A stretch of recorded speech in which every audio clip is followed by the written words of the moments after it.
ito na ilagay na natin yung X99 motherboard sa case. Ayan, sa case na. Ang lakas ng ulan, medyo maingay. Tumatama yung ulan sa yero. Pati yung aso ko napakaingay, pasensya na. Ayan, naikabit na natin yung ngayon itong motherboard na ikasa na sa loob ng case ng ating desktop computer, desktop. Bali, kakabit ko naman yung processor naman. Ang gagamitin natin na processor, itong Intel Xeon E52660 version 3. Ayan. Dati ng pandemya, ang presyo nito nasa 6K. Ngayon, mura na lang to. Bali, ito, 10 threads, 10 cores, 10 threads. Yan. Maganda to sa mga multitasking na pang-render ng mga video. Yan. Ayun, may mga reserve pa ako rito na Intel Xeon din. Yan, na mga processor.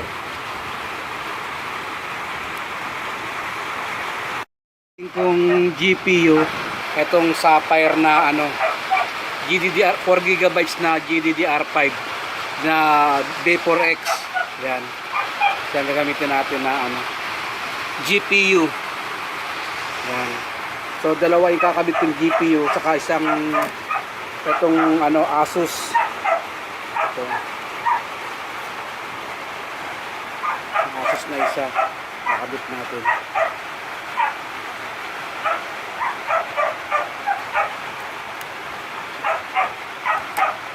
Medyo maulan at maingay, natama sa bubong. Yan. Ang gagamitin natin na video card o GPU. Gamit din tayo ng itong heatsink fan para sa ating processor. So gagamitin natin na heatsink.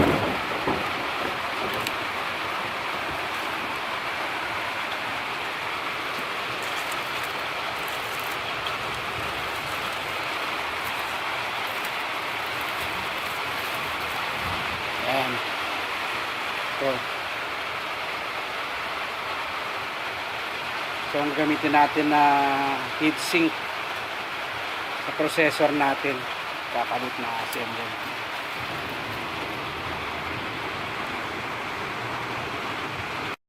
Gamitin natin na RAM, itong Kingston na HyperX Fury DDR4. So dalawa ikakabit natin, dalawang RAM. Ayan. Ito naman ikakabit natin na RAM.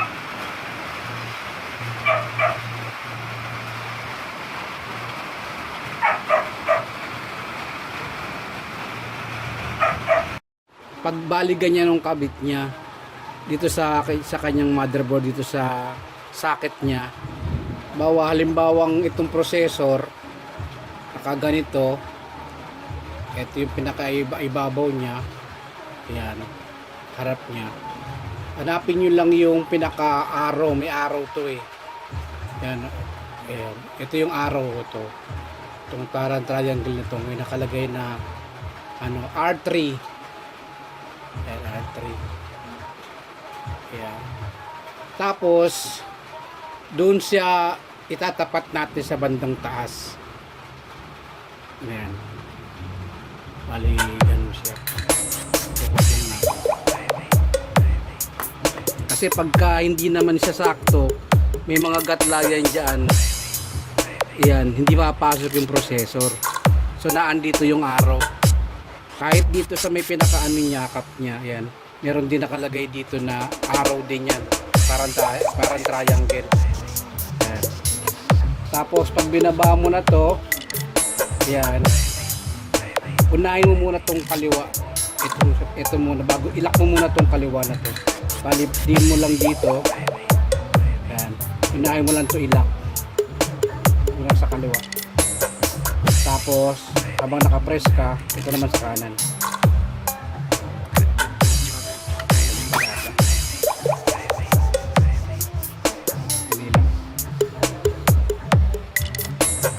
Ilang natin. Check natin kung sakto. Unahin mo natin to. Una pala sa kanan. tapos bago yung kaliwa. Yan. Yan, sakto na yan. Tapos maglalagay na tayo ng ano, maglalagay na tayo ng DJ Christian. thermal paste dito. Thermal paste naman ilalagay natin. Kapit natin yung pan. Itong heatsink muna bago mamaya yung pinaka-pan brace. Anak na.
Na.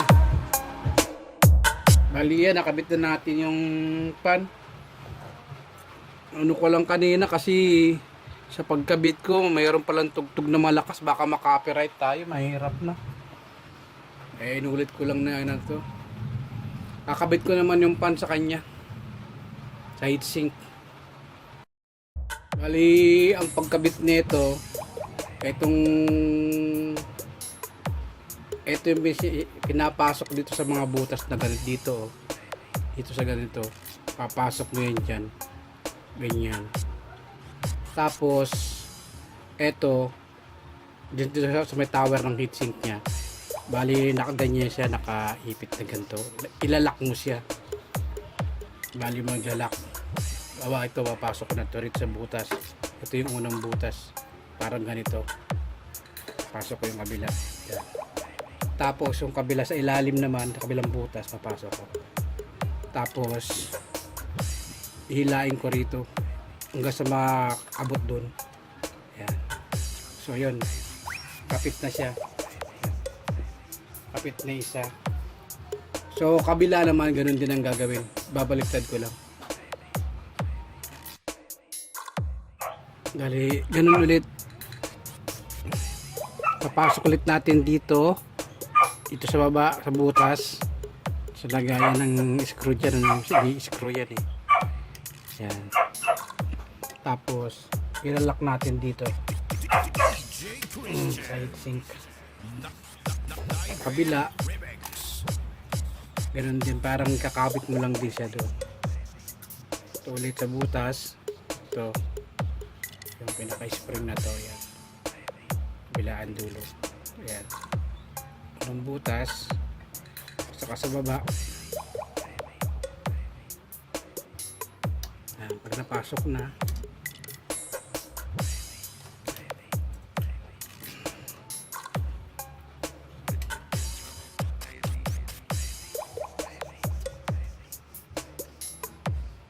masok doon sa ilalim, hihilahin mo na dito para nakakawit na ron. Yan.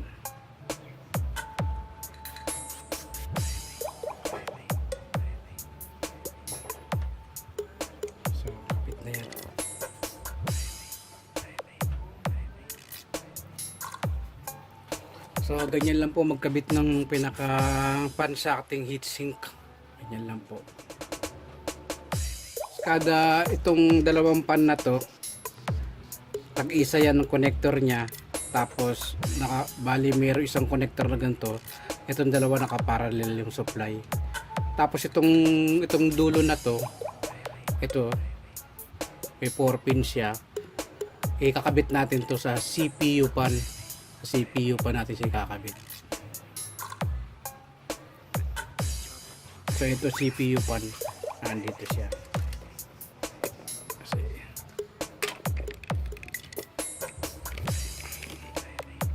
Malalim na andito banda eh. Hindi kita na andito banda. Pakabit ko na lang din.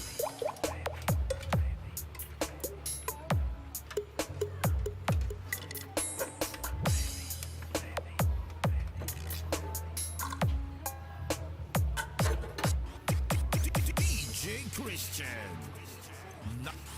Nightmare Remix. Mamaya na. Kabit ko muna yung RAM. Yung RAM muna kasi makakasagabal. Napakasikip ng space. Kabit ko muna yung RAM. Ito yung RAM na kakabit natin. No? Kingston na Hyper Fury. DDR4 HyperX Fury. So kabit na natin.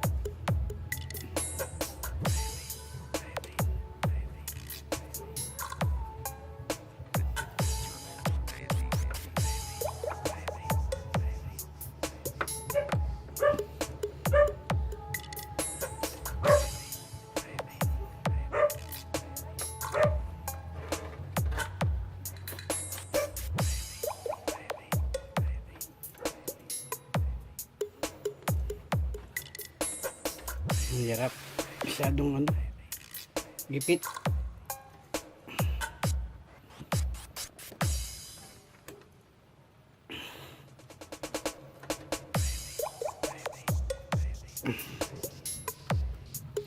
So nag-click na siya.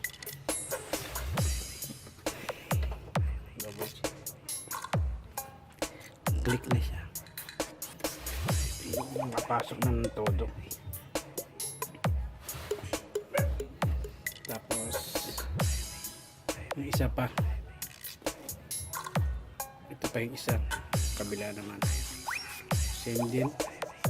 Kingston din na Hyper Fury. HyperX Fury. DDR4. Ito naman sa kabilang side natin nakakabit. Sa slot ng ano.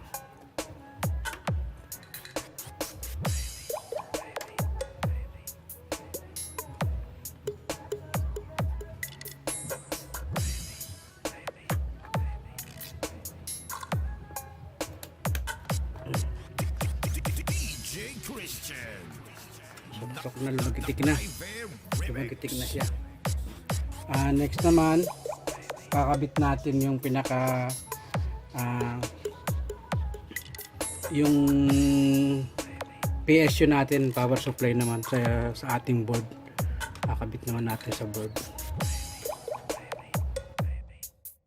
Kinabit na natin tong ating ano PSU, itong 24 pin dito sa motherboard. Ito yung 24 pin nya. Tapos kakabit naman natin yung 8 pin, itong isang 8 pin dito naman sa bandang dulo. Meron dito siya, ayan dito 8 pin naman. Tapos yung isang 8 pin natin sa ano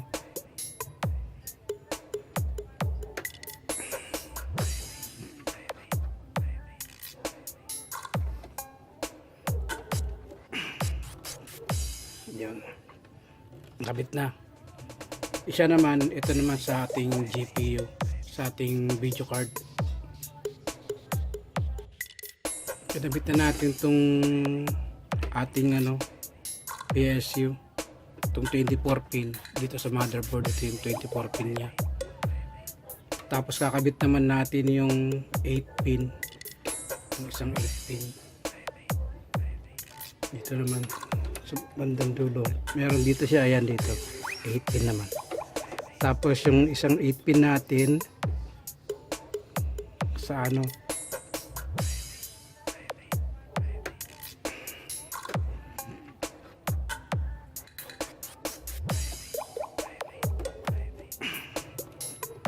yun, nakabit na. Isa naman, ito naman sa ating GPU, sa ating video card. Kita ko ng isang hard disk dito. Ito parang 2.5 ata, ito yung maliit lang. Tapos kinabitan ko ng SATA. Nakabit ko sa SATA 1 ng ating motherboard.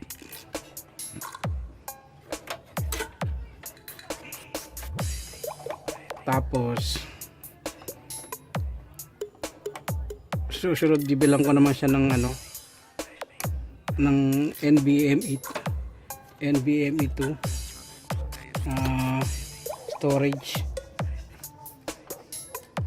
Mas maganda kasi yun, mas mabilis kasi.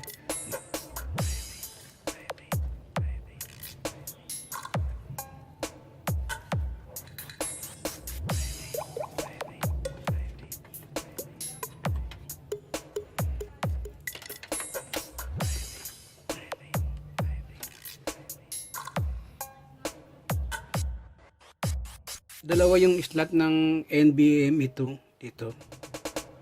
Mas maganda to kasi mas mabilis to pagka ito ang ginamit mo na diyan mo nilagay yung operating system sa NVMe 2. Mas mabilis ang booting niya pagka ito ang gamit mo. Sa ngayon 2.5 na hard disk lang muna ang gagamitin natin kasi wala pa ako na order pa tayo ng NVMe 2.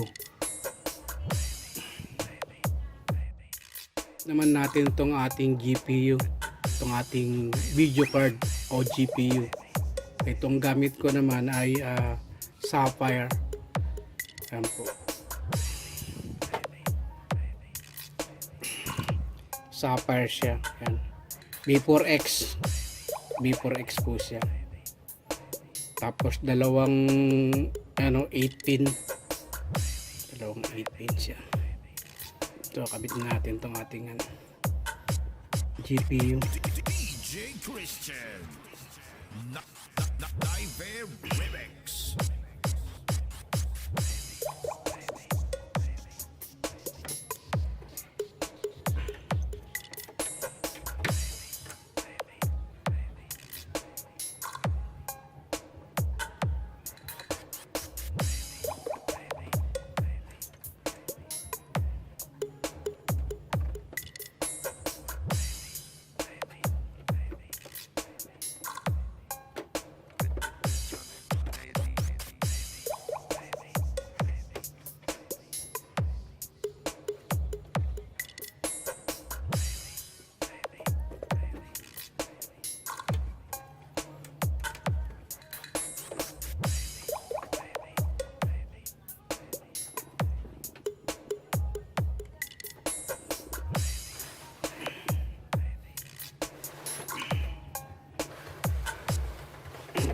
Lang natin.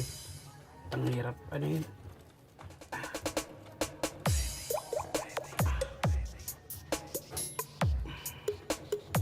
Tumatama yung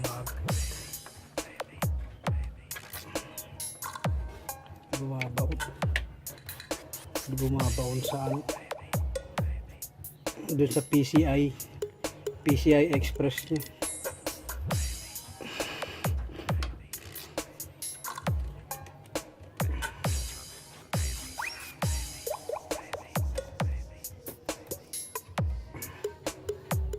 Kasi bumaunan todo eh.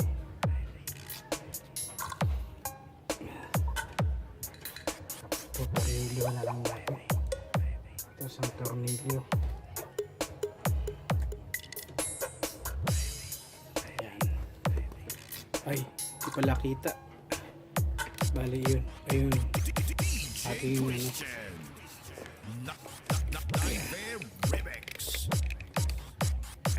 GPU natin pala kita, sorry. Ayan.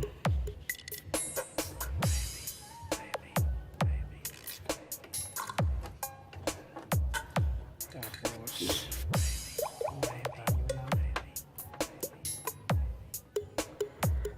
tapo pa natin sa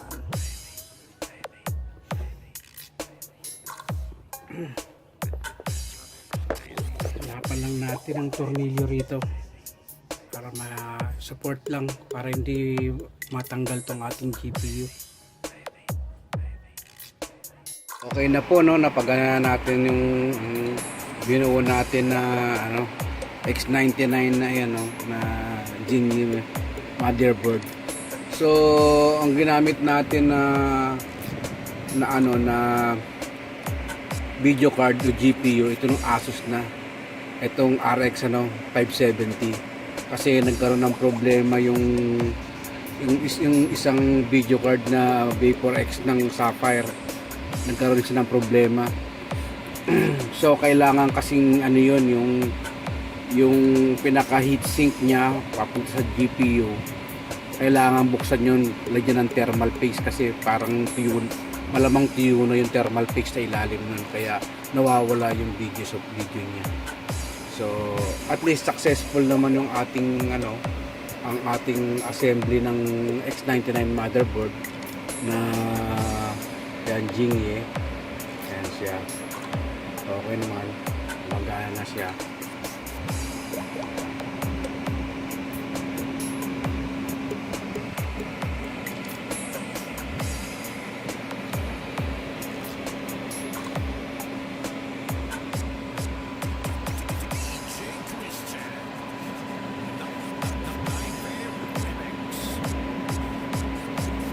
Okay naman ang pagkakaroon natin. Tapos na-format ko na rin siya tayo sa likod.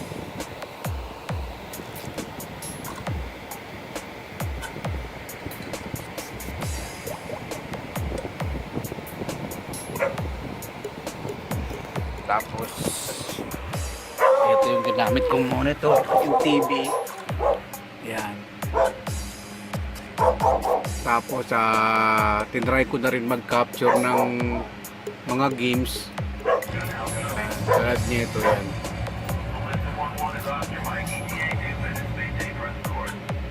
Tinry ko na rin mag-capture ng mga games. Yan. Tapos kaka-format ko pa lang. So na-format ko na siya. Ito na yung pinaka-ano niya.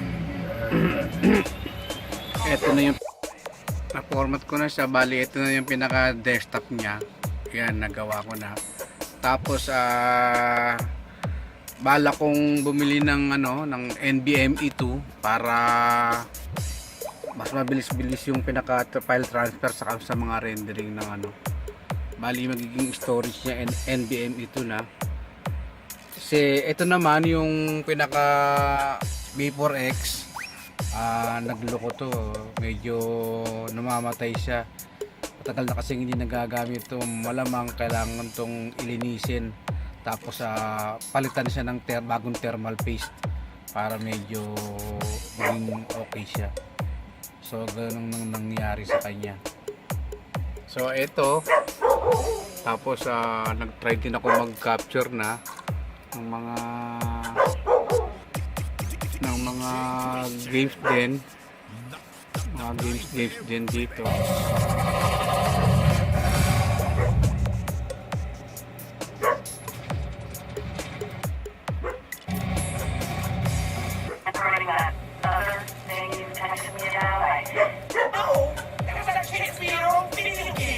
Maybe we should have written the proposal in crayon. Relax. You know he's gonna call back. So ayun po siya.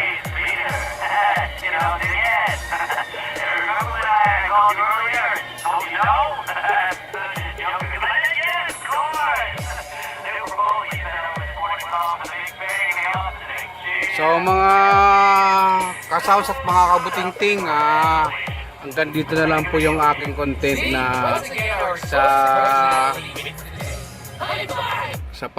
hanggang dito na lang po ang aking content dito sa assemble ng pag-build ng X99 motherboard na Jingye Chinese motherboard. Tapos meron siyang Intel Xeon processor. So ito naman sa motherboard naman na yon, pwede kang gumamit ng Intel Xeon B3 saka B4, E5 to 620 pataas. So maraming version yun, basta B4 saka B3 compatible sa kanya. Tali meron pang Intel na i7 na parang 56 ata, ano bang model yun ng i7 na parehas sa kanya ng socket na LGA 2011. So merong isang i7 na pwedeng magamit sa kanya na processor. sa sa motherboard na X99 na to na Genoa. So, maraming salamat po sa panonood ng aking content, no? Salamat po sa mga viewers sa mga napapadaan sa aking channel. Hanggang dito na lang po. Bye-bye na po.